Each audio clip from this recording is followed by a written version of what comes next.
যার বেলুন চেয়ে ফুটাতে পারে, যারটা ফুটে গেছে তারা ট্রেনে চলে আসেন, যারটা ফুটে গেছে তারা চলে আসেন, যারটা ফুটে গেছে তারা বাইরে চলে যান, যারটা ফুটে গেছে বাইরে চলে যান। বেলুন ছাড়া কেউ ভিতরে থাকবেন না, বেলুন ছাড়া কেউ সার্কেলের ভিতরে থাকবেন না। বেলুন মাথার উপরে উঠালে ডিসকোয়ালিফাই, বেলুন মাথার নিচে উঠাইলে ডিসকোয়ালিফাই, বেলুন মাথার নিচে উঠাইলে ডিসকোয়ালিফাই, কেউ বেলুন মাথার নিচে উঠাইলে ডিসকোয়ালিফাই,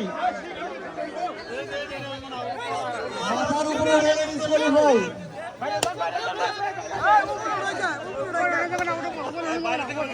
বেলুন মাথার উপরে উঠে যাবে না, বেলুন মাথার উপরে উঠানো যাবে না। বেলুন কেউ বাইরে প্রবেশ করবে না।